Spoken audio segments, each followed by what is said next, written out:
Honey,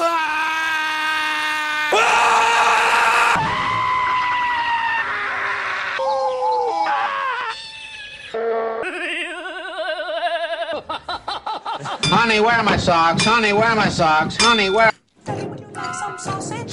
Daddy, would you like... Fucker! You fucker! Hey, fucker! Oh! Huh? What the f...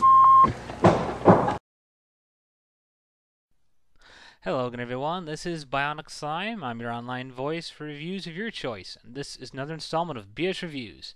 Today, I'll be reviewing the comedy film The Men Who Stare at Goats. I was supposed to get this out a while ago, but I've been really busy with other stuff. As I've mentioned before, I have another life outside of this stuff, school, work, and all that other crap, so I apologize for taking so long to get this out here. The Men Who Stare at Goats is brought to you by BBC Films. It was directed by Grant Heslov. It was based off a book which was written by John Ronson, and the screenplay for the film, based off the book, is from Peter Straughan. It stars George Clooney as Lynn Cassidy, Ewan McGregor as Bob Wilton, Jeff Bridges as Bill Django, Kevin Spacey as Larry Hooper, and Stephen Lang as Brigadier General Dean Hopgood. The plot of The Men Who Stare at Goats. Bob Wilton is a down and out of luck reporter who's desperate to find a new story and to occupy his life with something now that his wife has left him. He discovers a secret branch of a government spy project that was basically involved in training people to actually exhibit psychic powers. He discovers this when he meets Lynn Cassidy, who is supposedly the top-level psychic of the government's fundamental research.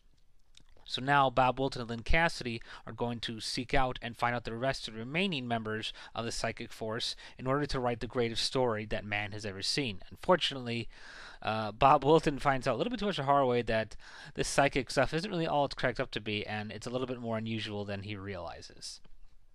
Review the plot.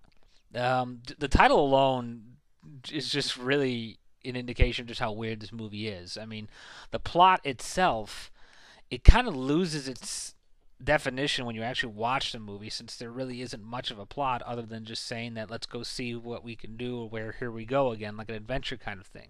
But what really makes this movie, amazing is the screenplay, the dialogue here, and it relies more on the humor of the whole situation. This whole notion of the psychic soldier program, once you have that installed in your brain, it just comes out so much funnier and so much more amusing and interesting.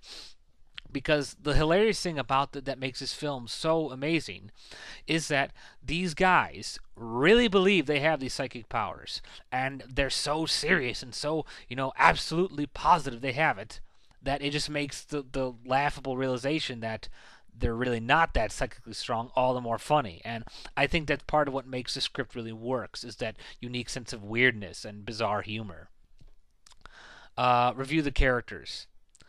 George Clooney was fan-frickin-tastic as Lynn Cassidy. Again, you have a guy here who's taking it so seriously, and I don't think anyone could really pull it off just as well as George Clooney did, because he makes it so serious, and he acts like he's in a dramatic role, like Michael Clayton or something. But the things he says and the actions he does are just so much more hilarious and outrageous that it just makes the situation all the more funny.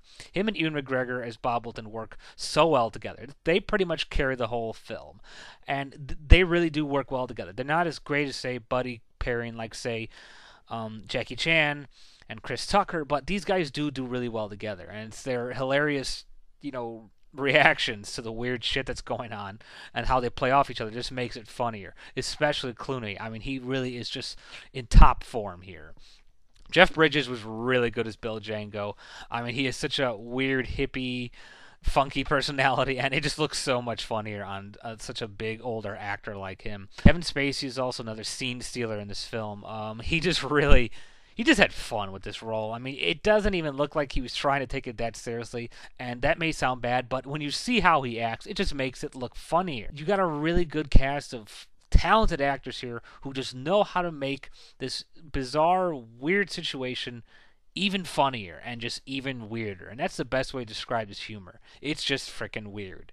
And I think that's what makes it so appealing, that it's unlike really any other comedy I could really explain, or at least that I can think of. Review of the cinematography and the music. Music was very good. It helped set for the theme of the film, the whole where the time setting it's in, and the situations. It really worked there. I really liked the fact that they had so many shots of the desert, but because of the goofiness that's going on, it still kept interesting. You never got really tired of seeing it because you're just so enthralled watching Ewan McGregor and George Clooney just bicker and talk about the psychic crap all the time, and it really works so well. And particularly towards the end with the big climactic sequence, it was shot very beautifully. Very, again, you made the desert, you see it so much, but they made it still interesting and funny to watch. So, it's hard to make the same scenery look interesting and keep reusing it, but they managed to do it, and I give them credit for that. I really do. Flaws about the film. The one thing I felt that this film kind of lacked was, I think, a little more exploration to seeing other psychic members. I mean, Lynn Cassidy, George Clooney is great, but this whole building up the psychic force thing, it's kind of a little anticlimactic when you find out that it's only just them and there's not really as much going on with everyone else. I also felt we really didn't get enough chance of seeing more of Kevin Spacey in the film. I mean, he's pretty much the asshole of the movie, and the few scenes that he's really in are so funny, but I felt they could have used him so much better. And I guess I would have liked a little more exploration into this weird background. Plus, the whole climax is funny, but it just felt kind of like it kind of popped prematurely. I guess it could have been a lot funnier, I guess you could say, is the best way to put it. It could have been a much funnier climax for this movie. But this movie is very hard to judge because it's very weird, very unusual kind of humor, and it's hard to really nail. But that's the best I could basically come up with. Final wrap up. The Men Who Stare at Goats is a weird, funny ass comedy. It's unlike any other comedy or story I could really put into words. And what really makes it shine is the hilarious dialogue and bickering, bantering, and the realization this is all bullshit, but they take it so seriously. It's done so perfectly by the actors. George Clooney, top notch. Kevin Spacey, top notch. He was so good. Jeff Bridges, Ewan McGregor, they all do such a good job. You got a nice set of actors here that really take this job seriously, even though it's so ridiculous and absurd. I felt the climax could have been a little bit funnier, considering the movie's awesome track record with the comedy before. And I felt that Kevin Spacey should have had a little bit more screen time and not just been played off as its traditional asshole character. But all in all, this is a very successful comedy movie that I feel nails it on so many levels you never thought even existed. And it can appeal for everyone. It's not too dirty, not too raunchy. So all in all, you got a good, well-rounded film here that can appeal to everyone. It's a movie for all people and all types. Bottom line, I give Men Who Stare at Goats 3.5 out of 5. Well, that's all for now. This has been Bionic Slime for BS Reviews. Thank you all for listening, and goodbye for now.